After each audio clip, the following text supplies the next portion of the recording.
Okay, well, thank you, Gene. And how many of you have heard? Well, let me get the microphone here. Thank you, Gene. Okay, how many of you have heard of Warner Wolf? Sure.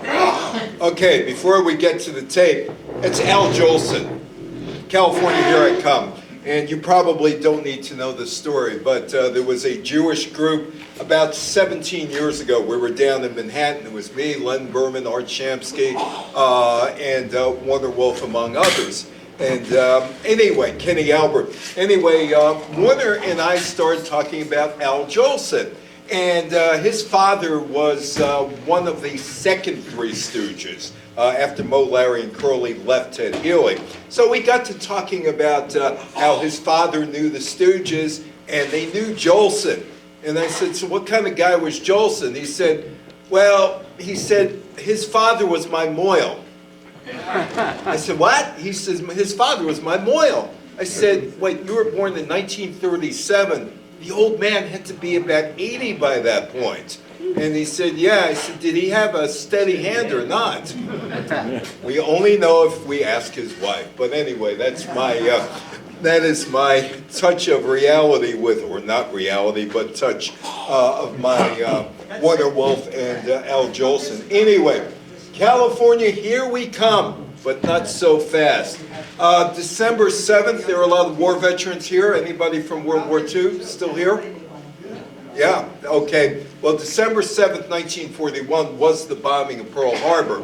But on December 8th, 1941, the St. Louis Browns, anybody remember the St. Louis Browns, long departed baseball team? Well, they were supposed to move to Los Angeles. The owner of the Major League St. Louis Browns team, Don Barnes, planned to move to LA, had it all worked out, and they were going to vote on it on December 8th, 1941. But of course, you know what happened. The Los Angeles Coliseum Commission demanded African Americans play football for the Los Angeles Rams if Daniel Reeves moved his Cleveland Rams to Los Angeles in 1946. That desegregated the National Football League. Anybody know this guy? John Wayne? Marion Motley. Well, he was a football player. And if he didn't break his collarbone, he may never become John Wayne. His first few roles was as a football extra. Why is this here when this should be over here so where I can see it? There we go. And he was in this movie called Dropkick. Anybody ever see Dropkick? Used to do Dropkick? They don't do that anymore. Did you also play with guys with the leather helmets? The leather helmets? Anyway, John Wayne was in more than 140 movies, and his biggest moment was when he won the Oscar for True Grit back in the late 1960s. But had fate been just a little bit different, Marion Motley may never have become John Wayne.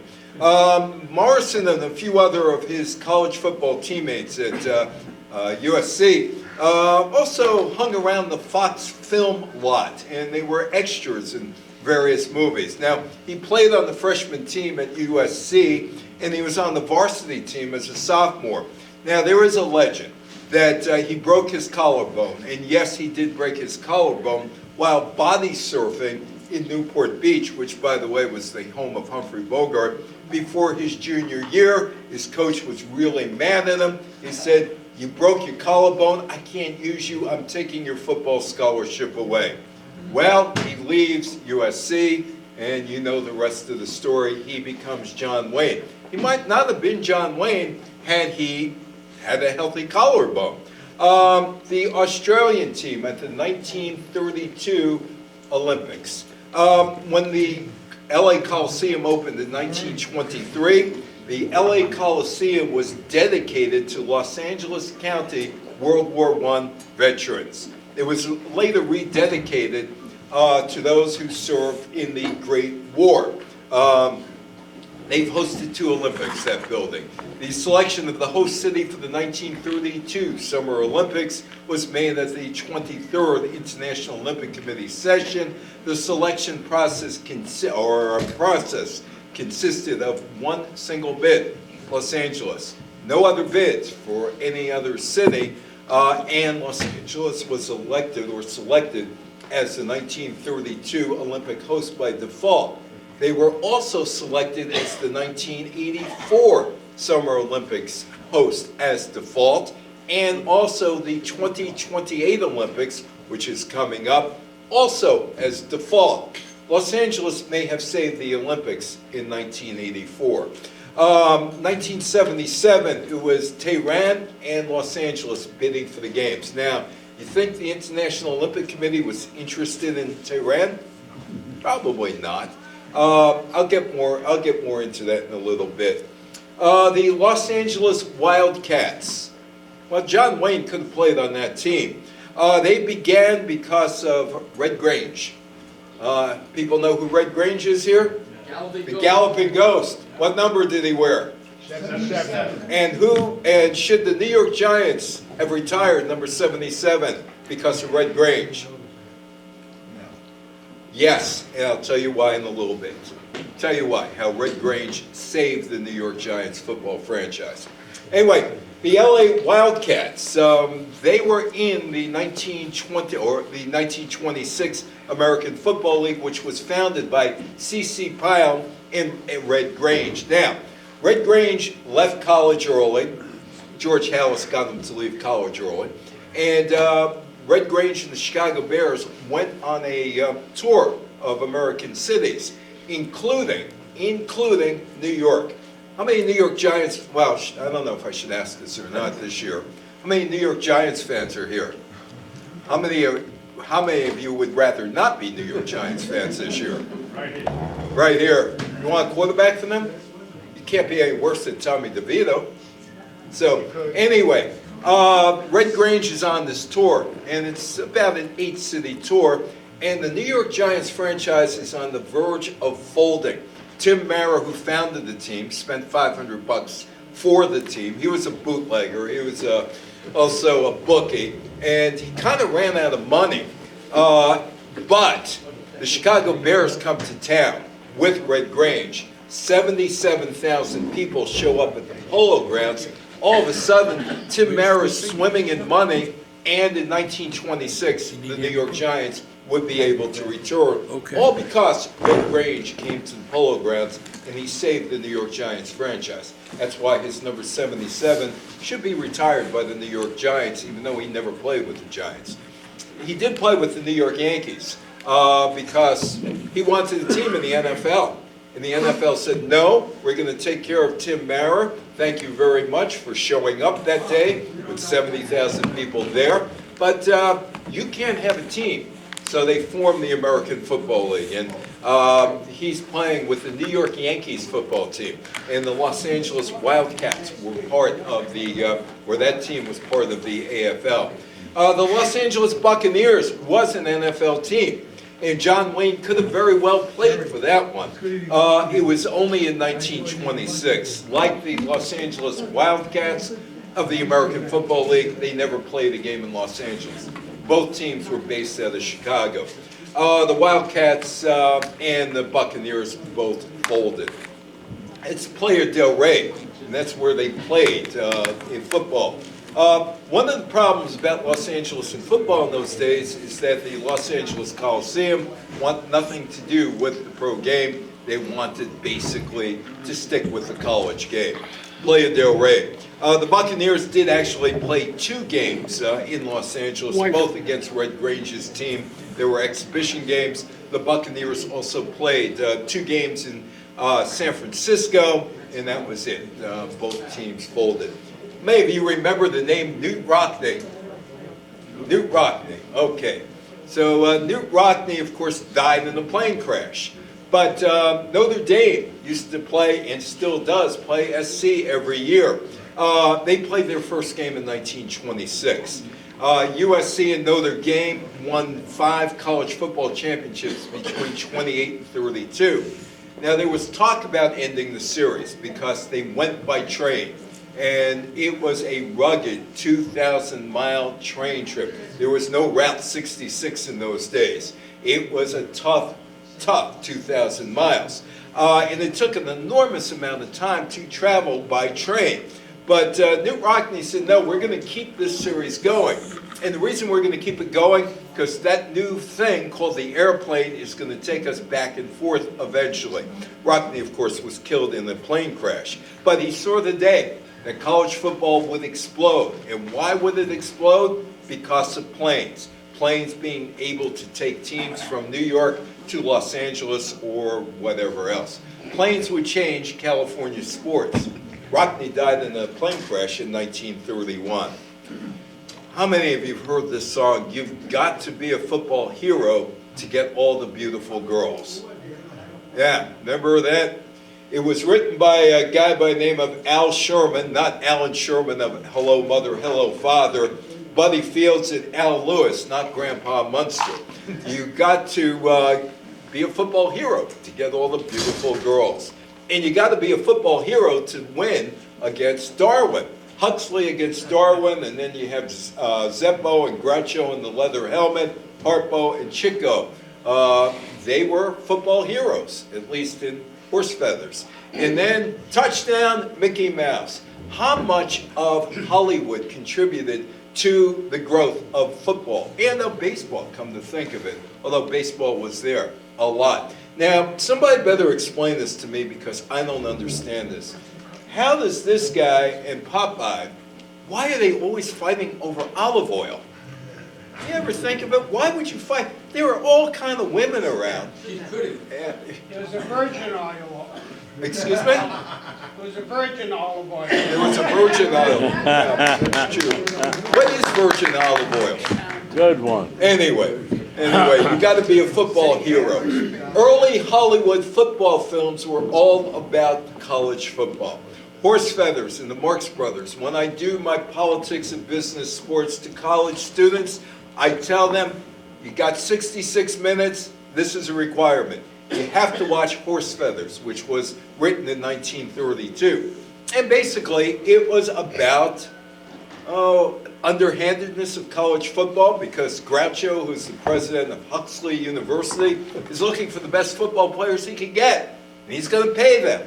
And where does he go? He goes to a speakeasy because that's where you found football players. Except he ended up with Harpo and Chico. It lampooned college sports, absolutely lampooned it. Quincy Adams Wagstaff is the new president of Huxley University. They haven't beaten Darwin in years and years and years. He's looking for the best football players so they can beat Darwin, and he ends up with the characters Baravelli and Pinky. Mickey Mouse, Popeye, were subjects in the first two football cartoons.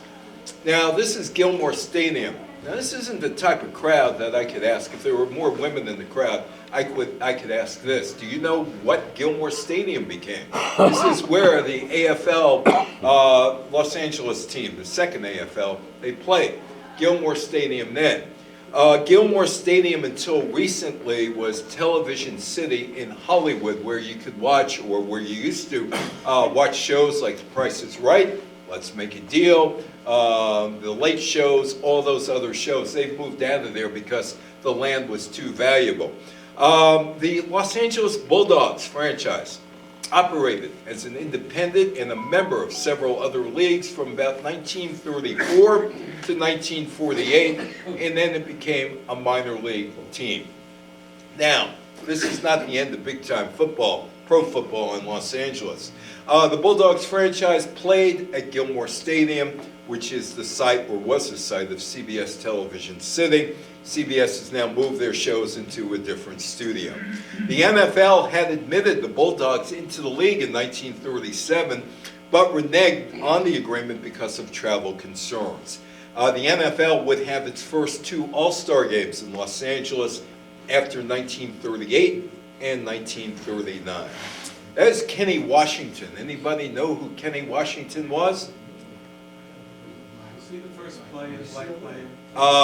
He was the first black player to return to the NFL.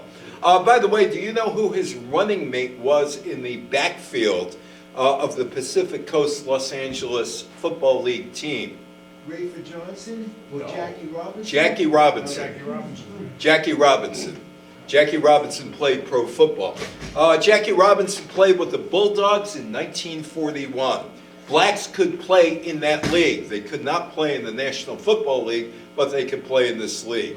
After serving in the military, Robinson briefly returned to the Bulldogs. Robinson's football career ended when he injured his ankle on the first play of the game against the San Diego Bombers. Kenny Washington was the star of that team. He played for the Hollywood Bears as well. The Pacific Coast League folded in 1948. Now think of this. If Jackie Robinson didn't break his leg, would he have been with the Brooklyn Dodgers? Thanks. Have a happy Thanksgiving. You never know. You never know. Now, you talked about Kenny Washington. Anybody see the movie Spartacus? Spartacus with Bernie Schwartz Kirk Douglas. and Kirk Douglas. Bernie Schwartz, who is, of course, Tony Curtis. Tony Curtis. Behind Woody Strode is Kirk Douglas. The NFL does come to Los Angeles in 1946, the year before Jackie plays with the Brooklyn Dodgers. And these guys, yes, Did he play in a lot of John Wayne movies? Woody played all over the place. I know you have a lot of John Yeah, Wayne movies. he played all over the place. Now, Jackie, of course, broke the color barrier in New York in 1947. But he wasn't the first major athlete to break the color barrier. You know what? There was Joe Louis. Joe Louis, who was accepted because he was a World War II vet, even though he never saw any action, but he raised a lot of money for the Army. The Cleveland Browns owner, Daniel Reeves, a New Yorker, loved L.A., and he saw gold in them there hills, telling the Associated Press in 1946, "I believe it will become the greatest professional football town in the country." Subsequently, he was wrong, but that's what he thought in 1946. He also thought Dallas would be a good fit for him. So he starts the process of moving the Cleveland Rams of the National Football League to Los Angeles in 1946. There's also another league that starts called the All-American Football Conference with the Los Angeles Dons. It had minority ownership. A Mexican guy actually owned them. San Francisco 49ers started playing in the AAFC in 1946, joined the NFL in 1950. And here is the story, and it is rather complicated. And it deals with Jim Crow, and it deals with federal tax money and California tax money and World War II. All of this comes together in Los Angeles to break the color barrier. NFL owners were concerned about the travel costs and said no to Reeves because of the money and the long trip it took by rail to Los Angeles. Reeves responded by threatening to remove his team from professional football altogether. And you call this a National League? Well, you can consider the Cleveland Rams out of pro football. No major league franchise in any sport called a West Coast city home before. Air travel was still in its infancy, and Los Angeles was 2,000 long and hard land miles away from the nearest city, Chicago. There was a strong tradition for college football in Los Angeles, no tradition for pro football in Los Angeles. And in fact, the Los Angeles Coliseum Commission had banned pro teams from its stadium. Well, breaking the color barrier is very difficult in the National Football League. One thing, you have George Preston Marshall. He is the owner of the Washington team, and he is also a racist. But he wasn't anti-Semitic. You know that Hail to the Redskins song? Written by a Jewish guy. So he had no problems with Jews, had problems with blacks. Anyway, so Rams owner Reeves says, okay, what do you need? You have to hire Negro players. Well, why? Because our stadium was built by tax dollars. And also there was a guy in Los Angeles who was part of a black newspaper who pointed all of this out. So Reeves signs Kenny Washington. He signs Woody Strode. It breaks the color barrier that starts in the NFL in 1933, which coincides with George Preston Marshall's ownership of the Boston Redskins football team in those days. Getting a lease from the Los Angeles Coliseum, hiring Negroes would change the leagues. And some owners, led by George Preston Marshall, were totally against it. This is the guy, Haley Harding, who led the way. He was a newspaper editor for one of the black newspapers in Los Angeles. He was a former athlete. He turned journalist, and he got up and he made his plea. The Los Angeles Tribune sports editor Harding seized the opportunity. He took to the microphone, outlined how the Coliseum was funded by public funds, and the stadium could not be used by a segregated team. He also explained to NFL owners, also commissioners from the stadium, and the public that in LA and other parts of the West, they didn't see black and white differences the way some of the country did, like George Preston Marshall and those in the South. He noted that blacks had served in World War II, that they had been the key to the war preparation that had taken place in Los Angeles. They helped build and fund the Coliseum, and that it was singly strange that no NFL team had signed a player like Kenny Washington, who got out of college in 1939. George Halas wanted to sign Kenny Washington, but his hands were tied behind his back, even though Halas kind of ran the league. Reeves would put out the news, he's moving. The National Football League color barrier was done. The NFL never said that they had a color barrier. There just weren't good enough African-American players like Jackie Robinson, like Kenny Williams, and others. They just weren't good enough to play in the NFL in their view. Now, there was the All-American Football Conference Los Angeles Dons, and that was their logo. And I said to somebody who's a descendant of one of the owners, said, "What's a Don?" He said, "It's a gentleman in Spanish." And if you look at their logo, it's a guy who looks, nice-looking guy wearing a hat. Fernando Gonzalez III, a California businessman and a longtime football fan, was the Dons' majority owner. Now, his partners included, ever hear of Louis B. Mayer? Sure. Ever hear of Bob Hope? Ever hear of Bing Crosby? Ever hear of Don Amici? They were the owners. Now, the team struggled, and Reeves struggled. At the end of the 1949 season, they merged ownership along with players. Now, how many of you sit at home when the Giants and Jets are good? I know that's a stretch. I sit at home when they're bad. You sit at home when do you watch them? Yeah. Why? Because I'm a masochist. He's a masochist. Well, you hired me, so you must be a masochist. Anyway, Los Angeles had a lot to do. Well, let me ask you a question. How many Jets fans are here? How many of you remember 1968? How many of you watched the Oakland Jets game from Shea Stadium live on Channel 4 in New York? Not the Heidi Bowl. Heidi came before that. The AFL championship game between the Jets and the Raiders. How many of you watched it on Channel 4 in New York? You can't remember because you didn't. It was not available in the New York market. They blacked out the game. Even though it was sold out, they blacked it. Yes? Yeah, I was gonna say, had it been sold out, if it was sold out. then No, allowed- it didn't matter. That came in 1973. The only way you could watch that game is if you drove up to Connecticut. Right. And you watched that game up. How many Giant fans used to go to Connecticut on Saturday night just to watch the Giants on Channel 3? Hartford, Channel 3, WTIC, Channel 3. That all starts in Los Angeles. All starts in Los Angeles. How many of I you, started in Los Angeles. did you? I'm a Rams fan. You're a Rams fan. He moved to Los Angeles in, yeah. Yeah, and then, Dan. yeah, you're not telling me how old you are. I will. I'm born the same week Dodger Stadium opened. 1962. April. 1962. So I have a connection with Dodger Stadium. Okay, so that's your connection with Dodger Stadium. We'll talk about Dodger Stadium in a little bit. How many of you owned an Admiral TV? You had an Admiral? You had an Admiral? Were they good TVs? Well, Admiral plays a part in this. See, Admiral was trying to sell TVs back in 1948, 1949.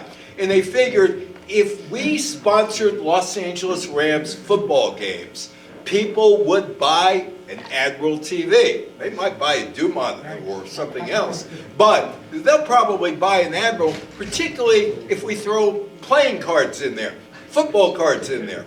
Go see your local Admiral dealer.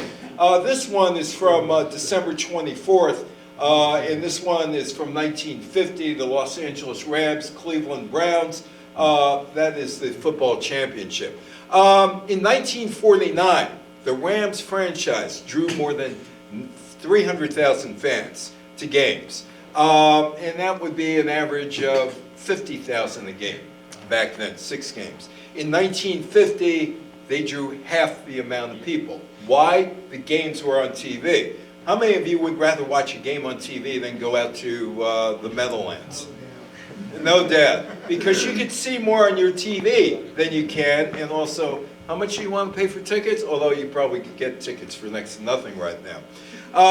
NFL Commissioner Burt Bell said, you know what? We cannot show our games, home games on TV. People stay home. We'll lose money. And there wasn't much money to be made from TV, but we'll lose money. So in 1950, he urged all the teams, don't show your home games on TV locally, because you will lose money on that. They came up with a blackout rule. And the blackout rule goes into effect in 1951. There are all kinds of lawsuits back and forth, but a judge in Philadelphia by the name of Ellen Grimm upheld the blackout rule until Richard Nixon is sitting around in his underwear at the White House in 1972. And he wants to watch the Green Bay Packers Washington game. And he can't watch it because it's blacked out in Washington. And he calls his attorney general, why don't you do something about this? I can't. Well, you should, because I can't sit in my underwear watching a football game drinking. Although he could have gone to Camp David and watched it off of Baltimore TV. And Congress changed that law in 1973 because Nixon was upset because he couldn't watch the Green Bay-Washington game on Christmas Day. LA is the first setting of what became the Super Bowl in 1968.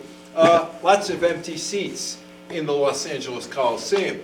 1/3 empty. Now, Vince Lombardi did not want to play that game. Vince Lombardi said, we just won the NFL championship. Why would we want to play a team from the Mickey Mouse League? Which leads me to this question, which you may be able to answer. Remember when you were younger, and when somebody was deriding something, they'd call it a Mickey Mouse thing? How many of you heard that? Oh, it's a Mickey Mouse thing, right? Do you know how much that rodent is worth?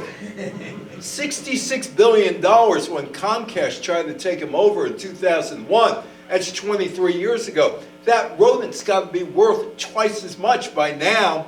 But, Lombardi said, why would we want to play that Mickey Mouse League team? It was on January 15th, 1967. The game did not sell out.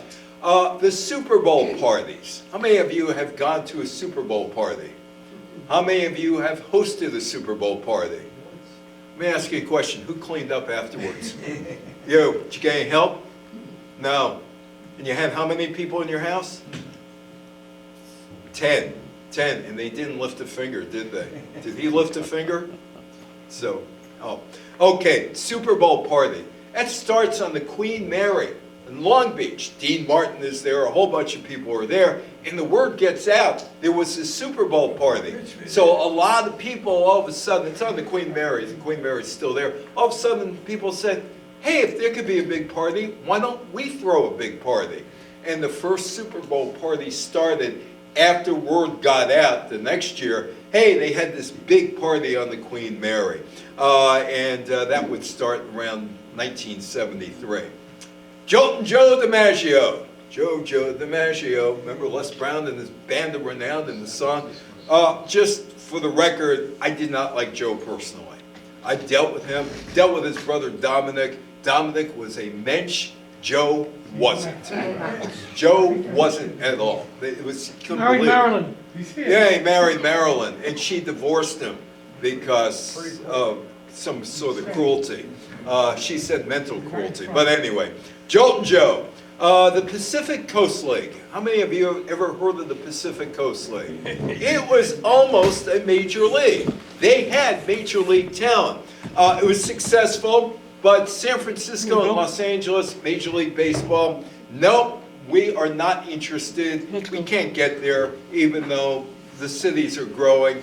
And of course, Hollywood is Hollywood. It's the home of the stars.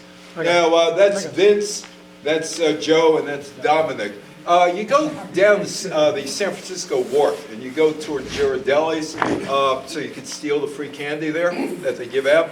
And there's a building, and it's called the Dominic DiMaggio Building, where the family used to have its restaurant. And I told my wife one day, looking at it, I said, do you know I knew Dominic DiMaggio before he was a building?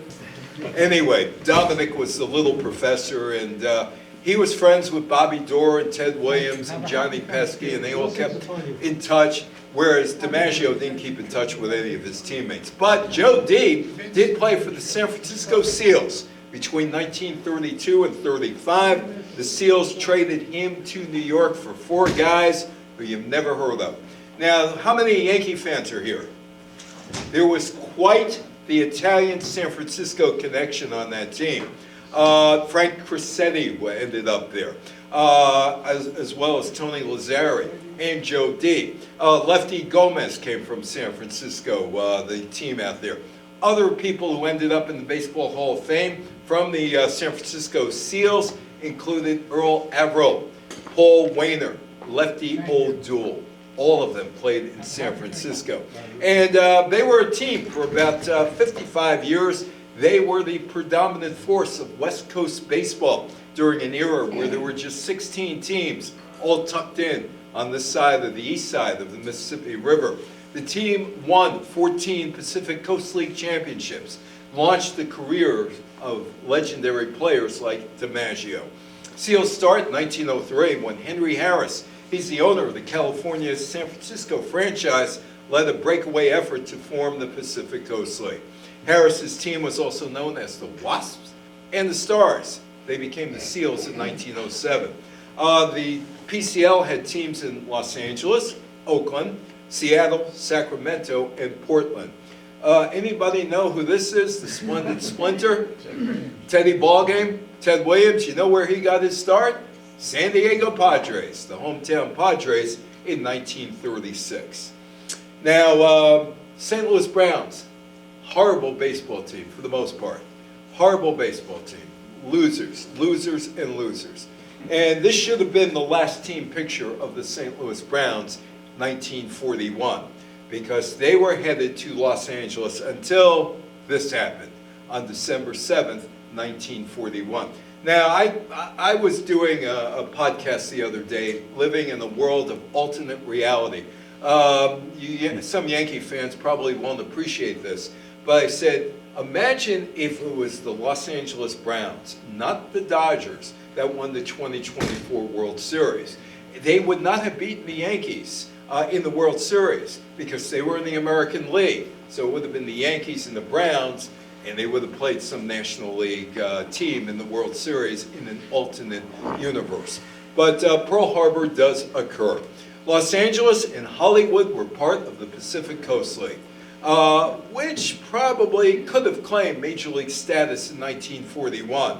The St. Louis Browns owner, Donald Barnes, wanted to move his team there and expected the American League approval at a meeting on December 8th, 1941. It was a day too late. Hollywood had the stars, as you can see there, Clark Gable, who, by the way, ate a carrot in the movie, and the Warner Brothers people watched him eat a carrot in the movie. That's why Bugs Bunny eats carrots, to be as cool as Clark Gable. Barnes had preliminary approval to move his team to Los Angeles from the other American League owners. Now, he had funding promises from A.P. Giannini, the California-based co-owner of Bank of America. He had a minor league baseball park ready to use, Wrigley Field. You used to go to Wrigley Field in Los Angeles? Yeah, that's where Steve Bilko played. In an agreement to enlarge it, he handled the territorial issues by agreeing to purchase the Los Angeles Angels franchise of the Pacific Coast League. The team would, yes, Home run derby. home run, yeah. That That was home run derby. Yep, that was there. It was black and white, and they Yeah. used to Yeah, feed in the audience. yeah, yeah. Anyway, the Los Angeles Angels franchise would move to Long Beach and would become the St. Louis Browns' top farm team. How many of you remember TWA? TWA had a deal. They were going to be able to use TWA. Barnes explained, there has been considerable talk about one club moving out of St. Louis. I consider Los Angeles the most desirable city for a major league team. Transportation problems could be solved through air travel. Now, how many old Brooklyn Dodger fans are here? Had this happened, you still might have a team in Brooklyn. But history, that's alternate history. And they also had a deal to ride the rails. Barnes worked with the head of TWA Airlines and the operators of the Chicago to Los Angeles Santa Fe Railroad to hammer out a schedule with the American League office that satisfied considerable travel considerations. The St. Louis Cardinals baseball team was on board. Cardinals owner Sam Brennan offered Barnes $250,000, which would be $5.3 million today. Scram, leave town, get out of here, goodbye, farewell. But in the end, the Brownies stayed in St. Louis because of what happened. The relocation vote did indeed take place on December 8th. Each team voted against the move, including Barnes's Browns. The United States declared war on Japan on December 8th, 1941. The Browns franchise remained in St. Louis. It was moved after the 1953 season to Baltimore. Bogey was a PCL fan. A hot dog at the ballpark is better than a steak at the Ritz, said Humphrey Bogart, who was pushing PCL baseball. After World War II, the league president, the PCL president, Pance Rowland, began to envision the Pacific Coast League as a third major league. After all, a lot of the GIs who were based in the Pacific, in San Diego, in Los Angeles, in San Francisco, stayed there. They didn't go. So all of a sudden they have this booming population in these various cities. And in 1945, the Pacific Coast League voted to become a major league. But the American League and the National League owners were totally uninterested. I kind of doubt that anybody here remembers the Boston Braves baseball team. You do? I do. I'm from You Boston. do? I used to see Sam Jethro. Sam Jethro, Black. first African I used to go right American. up on Commonwealth Ave because I went to BU. You went to BU at the time. So, not from Malden, just north. Yeah. And I used to always go to the Braves game, and I used to love to go to Boston Garden and see Bob Cousy, Jim Luskatov. I got a question to ask you. Set shots. I don't think anyone here knows what a No, set so, shot yeah. I got a question for you though. Do you know how to park the car? is. I always park my car in the lot out here. Oh, okay. Anyway, remember Cott Soda? This is why it's Boston Fizzles. It's Cott to be good. They were a sponsor of the Boston Braves. And it is Lou Perini's move from Boston to Milwaukee that gets Walter O'Malley thinking about leaving Brooklyn for Los Angeles. Lou Perini moved the Boston Braves baseball team to Milwaukee in March of 1953. The shift began the mechanism that would ultimately bring Major League Baseball to Los Angeles and San Francisco. Walter O'Malley feels the Brooklyn Dodgers could not compete with Perini. Think of this. Brooklyn could not compete with Milwaukee. He had a TV deal on Channel 9. Perini never showed home baseball or any baseball games in Milwaukee. But he does really well. All of a sudden, he draws about 1.7 million people after the year before, 300,000 in Boston. So Walter O'Malley is looking around. Anybody here from New Jersey? No New Jersey. Well, anybody ever been to Roosevelt Stadium in Jersey City? Okay. O'Malley plays 18 games in Jersey City in 56 and 57. He wants out of Brooklyn. Meanwhile, Horace Stoneham is looking to leave the Polo Grounds in Manhattan. And his farm team is in Minneapolis. Minneapolis just built a new stadium. It was a small stadium at the time, but he built a new stadium, and Horace is looking and thinking, maybe I should take the Giants, my Giants, move them to Minneapolis, and they would become the Minneapolis Giants. Walter O'Malley started pushing for a new stadium with Robert Moses, and Robert Moses was totally uninterested in building a stadium in Brooklyn. In fact, he told O'Malley, he said, you know that area where the World's Fair was back in 1939, 1940, Flushing Meadows? Why don't you build a stadium there? And O'Malley said, we're not the Queens Dodgers, we're the Brooklyn Dodgers. He wanted to build a stadium by where all the railroads, where the subways and the railroad, Long Island Railroad was in Brooklyn. In 1957, O'Malley cuts a deal with Los Angeles. Now, he's trying to convince Stoneham to go with him to San Francisco. Now, Stoneham goes out to San Francisco. I don't know if you know this part of this. Any old New York Giants fans here? That's about right. About 6 Brooklyn Dodger fans and no Giants fans. Anyway, there was a guy by the name of Matty Fox, and he's coming up with some new kind of TV system. Not really cable TV. It's called Skyathon. It's going to run programming through wires. And he tells Stoneham, I'll give you $1 million if you go to San Francisco so I can start my Skytron business. Now, Stoneham goes out to San Francisco, and I don't know if you know this, but he liked to drink a little bit. In fact, he used to start drinking at 11 o'clock in the morning. Anyway, anybody ever been to Candlestick Park in San Francisco? Did you wear your winter clothes? Oh, yeah. Yeah. They bring Stoneham out to Candlestick Point. This is where we're putting the new stadium. But they don't bring him there in the afternoon, nor do they bring him there at night. They bring him there at 9 o'clock in the morning when the winds are never kicking up.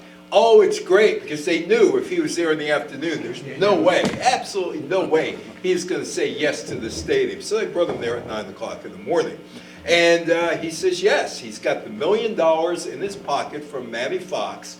No questions asked. By the way, San Francisco Giants did not have a game on TV, in local TV, in San Francisco, Oakland, San Jose in 1958 and 1959. Now, when O'Malley left Brooklyn for Los Angeles, who do you think the 2 biggest revenue teams were in Major League Baseball in 1957? Dodgers and Yankees. Who are the 2 biggest revenue producing teams in Major League Baseball in 2024? The Yankees and the Dodgers. And that was it. So O'Malley left, and then O'Malley gets to Los Angeles, and Cincinnati Reds ownership and Pittsburgh Pirates ownership are looking to move back to New York, or to Brooklyn in New York, and O'Malley said no. So that happened there. So it's all over in Brooklyn. There's Gil, and somebody just hit a home run. Gil Hodges is about ready to get to the plate after that. Los Angeles and California dreaming. Los Angeles had Hollywood. Los Angeles hosted the NFL. Walt Disney and Disneyland, 40 miles south in Anaheim. Los Angeles was the home of network TV shows. Lucy made sure, Lucille Ball, I Love Lucy, led the exodus from New York and Chicago to Los Angeles. Los Angeles was not considered big league, though. They did not become big league until they got a baseball team. And all of a sudden, they get the Dodgers. And I love LA. I love San Francisco. And somewhere in there is Willie Mays, and somewhere in there is Duke Snider, somewhere in there is Pee Wee. Somewhere in there is Sandy Koufax, and all the other Boys of Summer, the Beloved Bums, and all of a sudden they're playing their first game in Los Angeles against the San Francisco Giants. Other teams would come. The American League expanded to Los Angeles in 1960. That team would move to Anaheim, right next door to Disneyland, 1966. Charlie Finley moved his Kansas City A's to Oakland, 1968. The National League expanded to San Diego in 1969. But the Golden State is not golden to everyone. How many of you have had McDonald's? And admit it. And admit it. I haven't had a McDonald's in about 40 years. Maybe more. Anyway, this is the owner of McDonald's, Ray Kroc, who bought out the McDonald brothers in the 1950s and ended up owning the San Diego Padres baseball team. The Padre owners, prior to Kroc, were all set to move the team to Washington in 1973. But the National League owners rejected the plan to move the franchise to the nation's capital in the middle of 1973. The McDonald's owner, Ray Kroc, purchased the team on January 25th, 1974, saved the team from leaving, going somewhere else. Toronto Giants, does that have a ring to it? Well, until they built the new stadium, the Giants ownership, that team was on the move, whether it was to Toronto or whether it was to San Jose. Not all is golden in the Golden State. February 1976, Toronto almost got the San Francisco baseball team. The Giants franchise was bankrupt. The National League stepped in, they found a local buyer. The franchise is now on solid footing, although there were attempts to move to San Jose and St. Petersburg, Florida. Also, Gerald Ford got involved with this. Gerald Ford told National League that you cannot move the San Francisco Giants to Toronto or you might lose your antitrust exemption. And Ford said, it better be to Washington. But they said, we're not listening to you. You're the President of the United States. Chevy Chase makes fun of you. We're not going to do that. But he did get involved. And he told the American League, if you expand into Toronto, you will have to pay a price in Washington. And the owners ignored them. Said, we're going to Toronto for the expansion team. In Oakland, local owners wanted a new stadium. The Athletics franchise ended up in Oakland in 1968, almost moved to Denver in 1980 and San Jose. In 2023, the Oakland A's owner, John Fisher, decided Los Angeles is a better market for his team, even though he has no financing for a stadium right now, and that team is going to be playing in Sacramento for the next 3 years. Television and the Dodgers.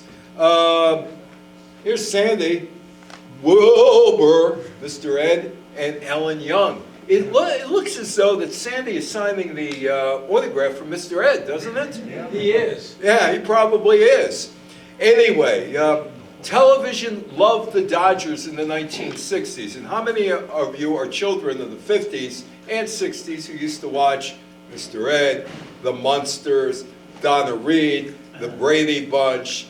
All of those shows had Dodger baseball players on them. All of them. Walter O'Malley appeared with Rifleman star and one-time Brooklyn Dodgers first baseman Chuck Connors in Brandon in 1965. Willie Davis acted in The Love Machine. Jerry Lewis's Which Way to the Front and The Flying Nun. John Roseborough appeared in Dragnet 1968, Kraft Suspense Theater, Mr. Ed, Experiment in Terror. And my absolute favorite of the baseball shows was Herman Munster and Leo DeRocher. Anybody remember that one? I've seen it recently on YouTube. Yeah, yeah. Leo, who never met a morning he liked unless he had to play day baseball, is a Dodger third baseman. And all of a sudden, he has the authority to sign the baseball player. So he's walking, he just happens to be walking in the neighborhood where Herman and Edward Wolfgang Munster are playing a little hit and catch, as father and son would do. And all of a sudden he hears the ball come off the bat, he goes over there, and he falls in love with Herman Munster. And he signs him to a tryout contract. And Herman ends up with the Dodgers. The funny thing is, they probably didn't pay for licensing because Herman does not have the Dodgers logo on his shirt. Anyway, he's 7'6", weighs 540 pounds, injures players, and they can't use him. Fast forward a couple months later, it's football season. And Herman's punting to his son. And Elroy Crazy Legs Hirsch comes out of the bushes, and he's about ready to sign Herman. And Leo is back.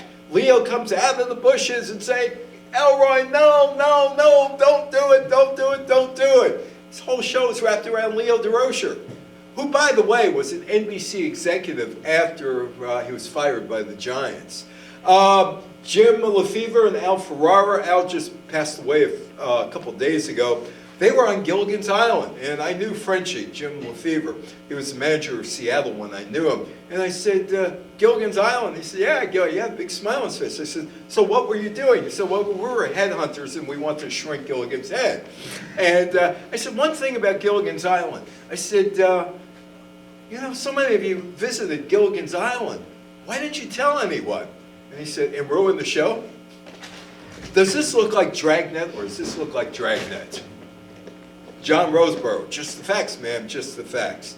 How many of you watched the Phil Silvers show, or You'll Never Get Rich, or Sergeant Bilko? Well, here is Bilko meeting Bilko. Phil Silvers, who played Bilko, and Steve Bilko. Steve Bilko was a great baseball player in the Pacific Coast League. But he was one of these guys who was a great AAA player that didn't translate to Major League Baseball, but he hung around Major League Baseball. But he was the star of the Los Angeles Angels. Oh, by the way, there used to be a show in Los Angeles hosted by Betty White called Date with the Angels. All of the Los Angeles Angels baseball players. Steve Bilko was probably the best known of all their players. Nat Hiken, who put together the Phil Silver Show. And Car 54, where are you? How many Car 54, where are you fans are here? You're laughing. That's a great show. That was one of the funniest shows ever. And you cannot replicate that show today. Why? Because it was a piece of the Bronx that's not there anymore. That was the dying part of the Bronx. It was captured perfectly. Anyway, Nat Hiken was the guy who put together Car 54 and the Bilko show. It is said that he took the name Bilko from Steve Bilko for the show. And then you got Moose Stubing, who was the manager of the Anaheim Angels for a while. And you got Captain Stubing. Anybody watch The Love Boat? Do you know where the name Captain Stubing came from?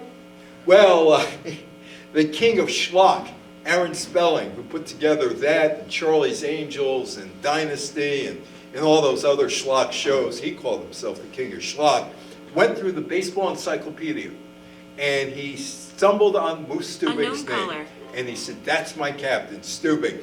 And I asked Moose Stubing about it. I said, did you ever get royalties? He said, no, but my family knows who the captain on the Love Boat was named after. Do you see this guy over here? Does he look familiar in any way? That's George Steinbrenner.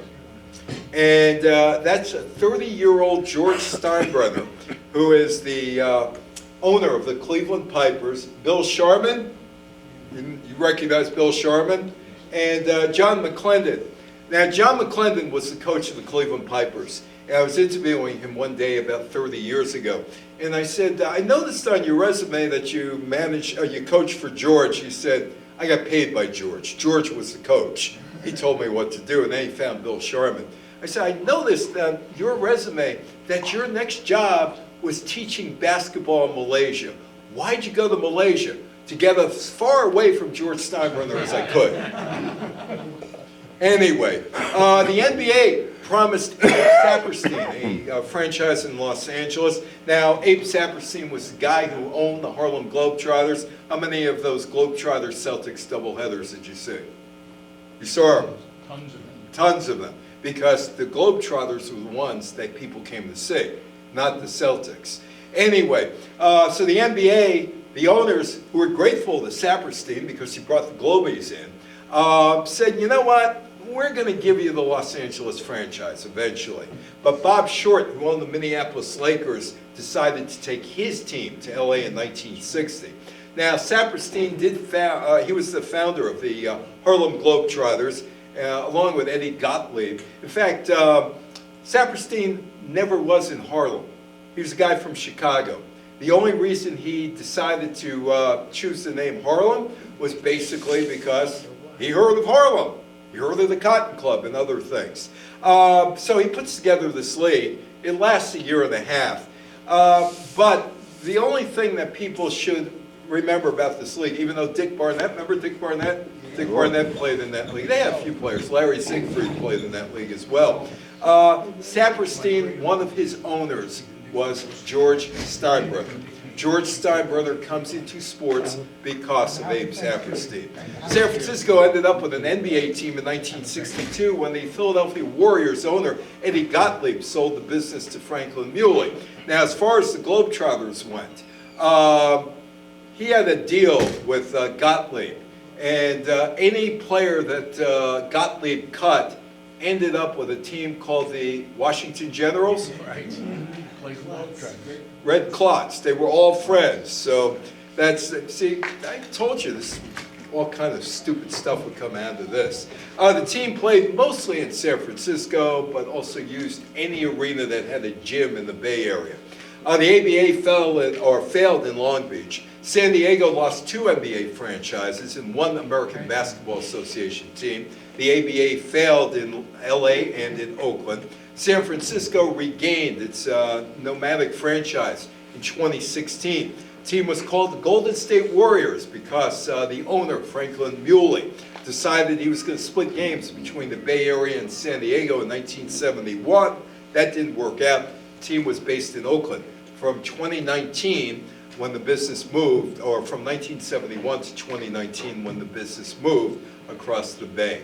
Now, after World War II, again, all the veterans who stayed in the area, and there were quite a few of them, added to the population of California, which kept growing, growing, growing, growing.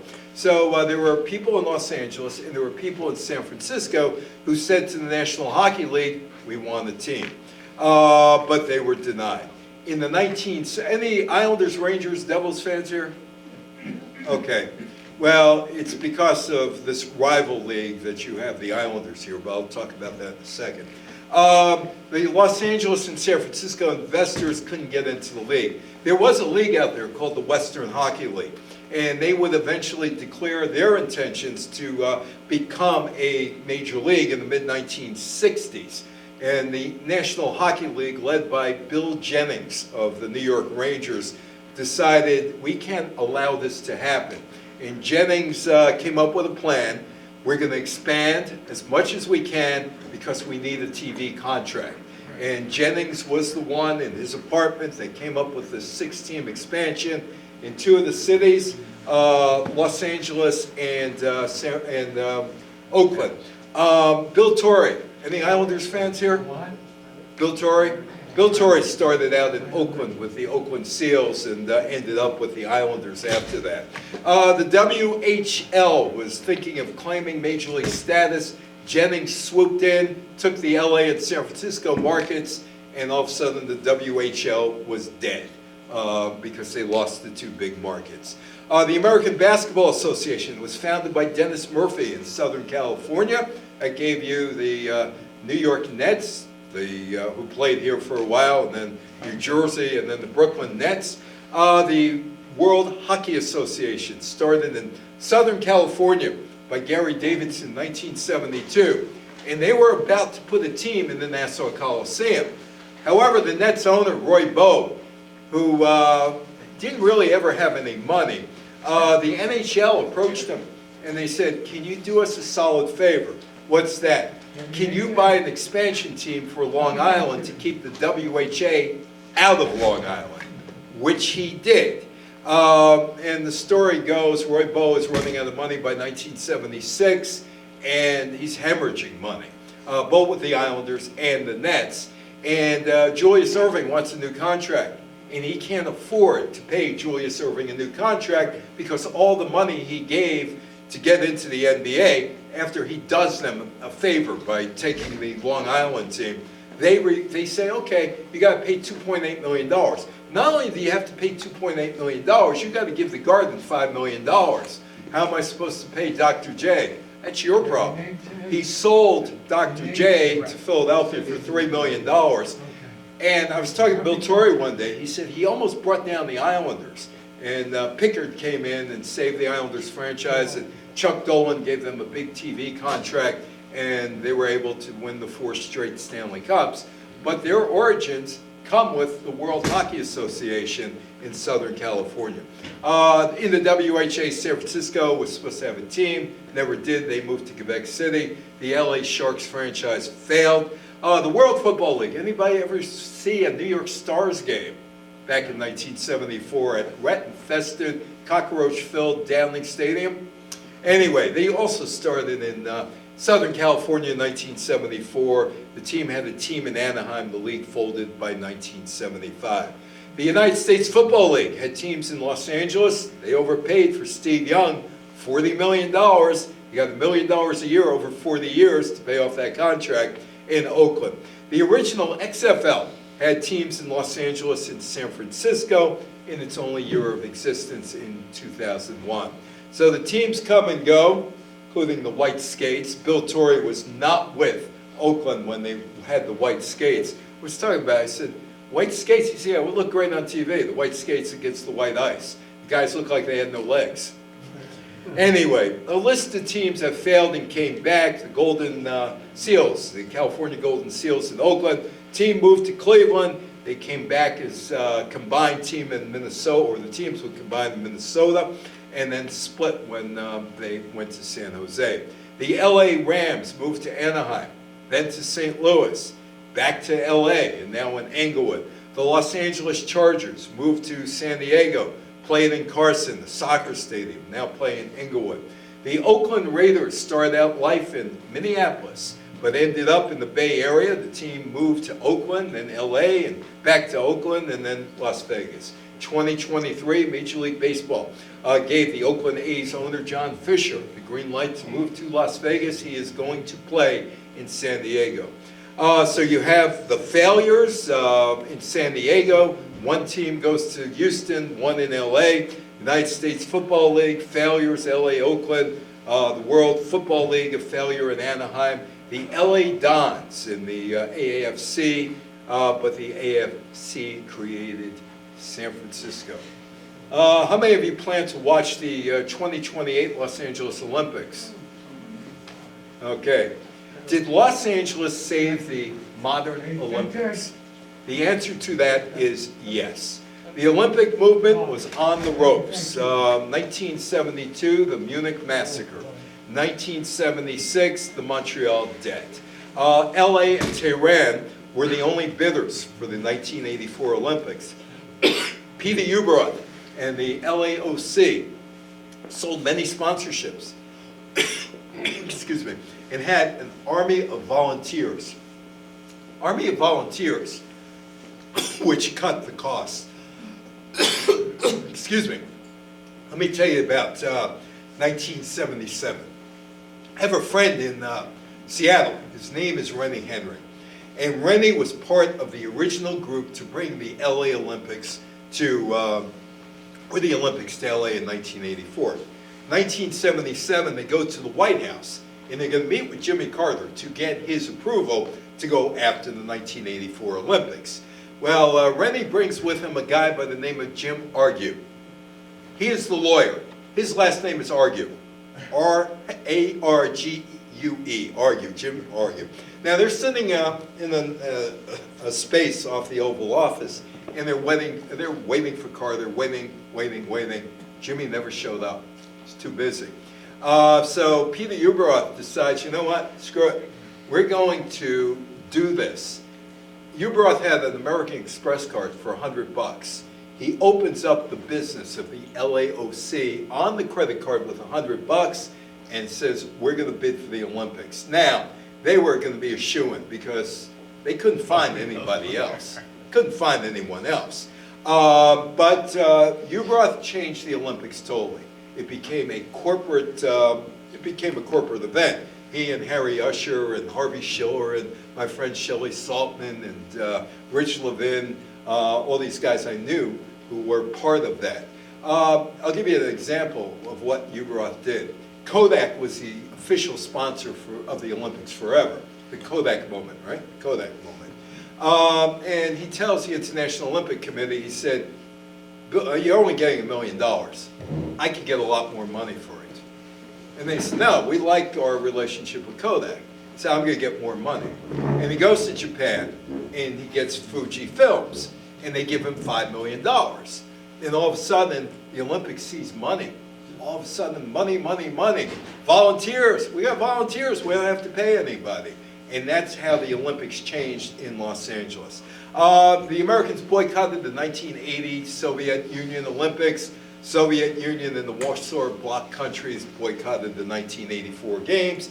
And these games in 1984 turned a profit. Why? Corporate sponsorship, didn't have to build anything except the velodrome, and the other thing is the Army of Volunteers. And 2028, Los Angeles is going to get the Olympics because nobody else wanted the Olympics in 2028, and they got it. Paying college athletes, any college sports fans here?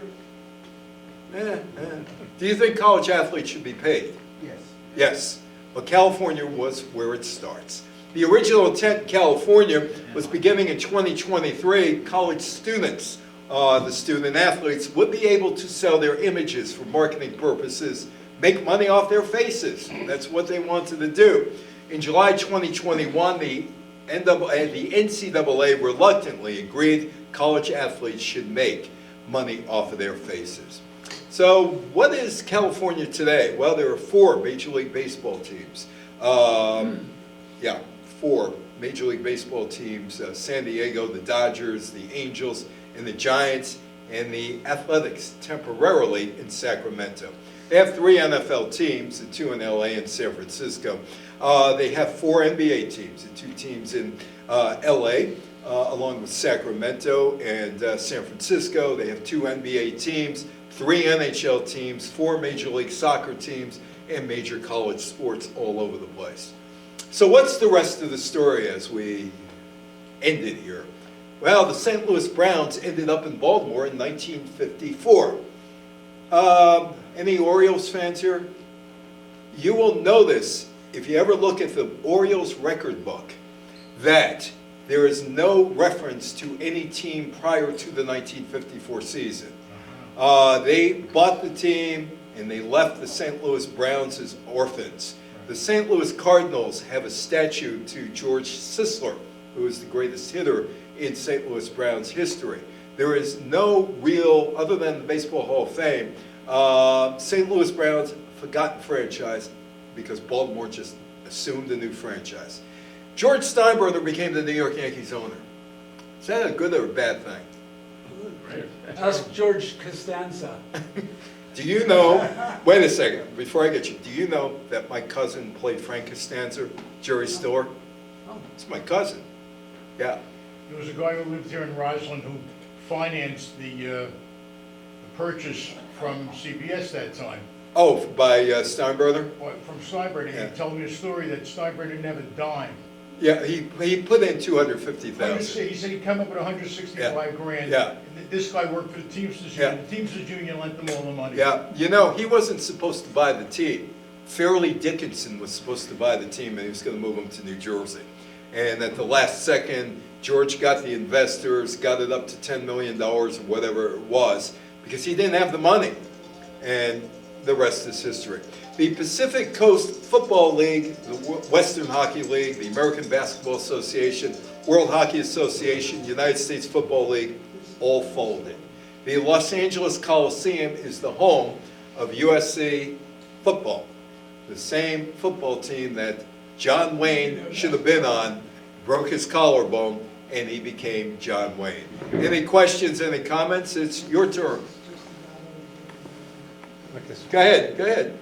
I don't know if you're aware of this. There's an interesting book on the USFL called Football for a Buck.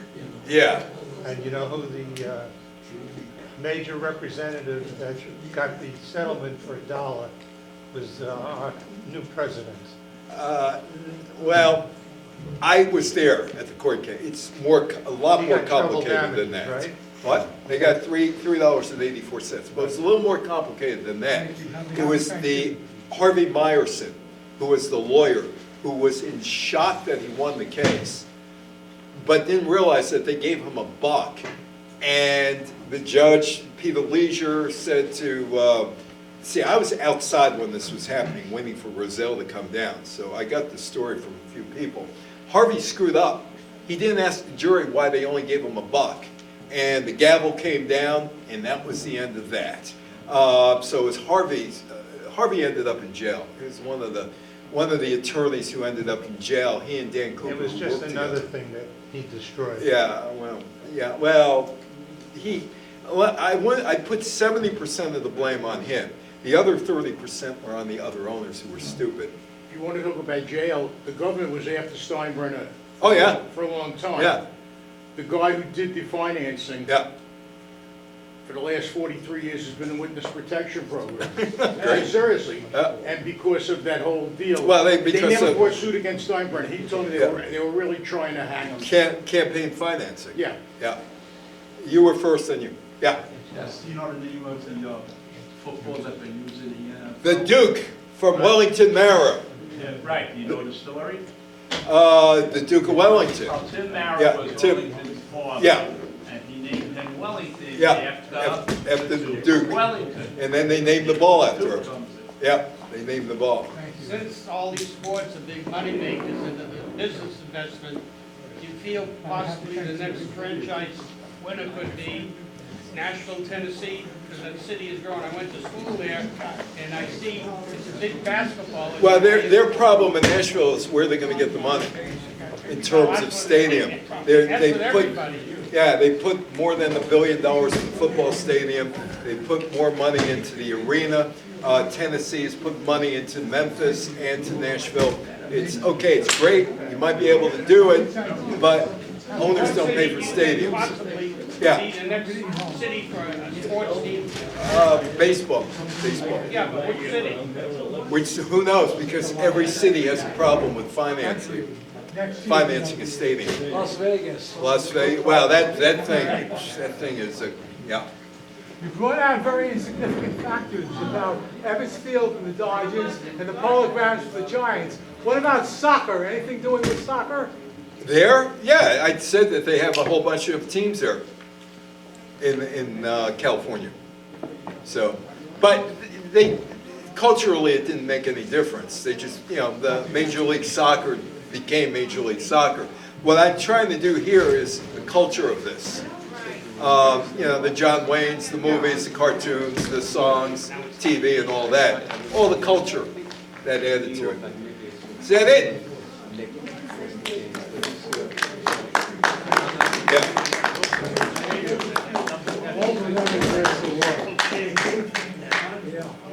Easy at the ball, that century. Oh,